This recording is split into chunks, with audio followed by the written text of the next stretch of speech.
আসসালামু আলাইকুম। ওয়ালাইকুম আসসালাম। সবাই ভালো আছেন? আলহামদুলিল্লাহ, আপনি কেমন আছেন? আলহামদুলিল্লাহ, আমিও ভালো আছি। সবাই তো খুশি, তাই না? কেন খুশি? বন্ধ দিতেছে অনেকদিন, তাই না? এভাবে আমাদের অফিস কখনো বন্ধ দেয় নাই।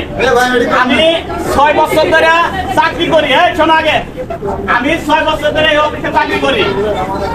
এরকম কোন বছরই এরকম হয় নাই, ঠিক আছে?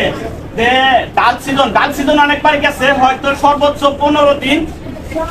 15 দিন হয়েছে আমাদের ফ্যাক্টরি। তাছাড়া তো সারা বছরই আমরা 10টায় ডিউটি করছি, 10টায় 8টায়, 10টার নিচে কোন সময় ডিউটি করছি না।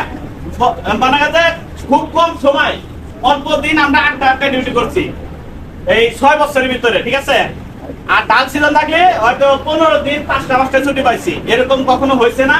যে এখন এই বছর এখন কেন এরকম হলো জানি না। সেজন্য মনে করো যে কোম্পানি 3 দিন বন্ধ দিতেছে, ঠিক আছে? 3 দিন বন্ধ।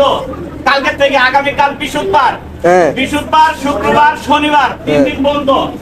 রবিবারে অফিস খোলা, ঠিক আছে? রবিবারে অফিস খোলা। মনে করো যে এখন শোনো আগে, এই যদি কারোর কোন ছুটি যদি বেশি লাগে, অনেকে তো বাড়িতে যাবেন, দেশে চলে যাবেন, কারোর প্রয়োজন আছে, দেশে দরকার আছে, সবাই বাড়িতে যাইতে চাই, নিজের পরে কেউ বাড়িতে গেছেন না, বন্ধ মধ্যে পাইছি না। আচ্ছা ঠিক আছে, এই বাংলা লিঙ্ক একটা অফার আছে। অফারটা কি জানো? না। এখন তোমাদের যদি মনে করো 3 দিনের ছুটি দেওয়া হইতেছে না, যদি কারোর বেশি দরকার থাকে যে বাড়িতে যাবো 2-4-5 দিন বেশি লাগবো, যদি এরকম কেউ থাকো, তাহলে এই আমার কাছে কিংবা যে মোস্তফা ভাই আছে তার কাছে বলবেন, ঠিক আছে? বললে পারে ছুটি বাড়ায় নিয়ে দেওয়া হবে। যদি পরবর্তী 3 দিনের পরে যদি না বলে কেউ অ্যাবসেন্ট করেন, তাহলে তার চাকরি থাকবে না। আর যদি এখনই যদি কারোর দরকার থাকে, প্রয়োজন থাকে, তাহলে বলবেন ছুটি বাড়ায় দিব।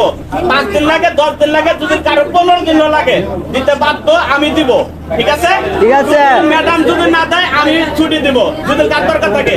পরবর্তী বলা যে আমি 3 দিন অ্যাবসেন্ট করছি, লাগে 1 দিন বেশি করছি, পরে বাই করে দিচ্ছে, পরে কিন্তু আমার কোনো দায়ভার করতে পারবে না। ঠিক আছে, ঠিক আছে? কোম্পানির না, ম্যাডামের না, কারণ না। ম্যাডাম বলেছে যদি কারো বেশি দরকার থাকে তাহলে বলবা, ছুটি বাড়ায় নিয়ে দেবো, ঠিক আছে? এটাই যাও।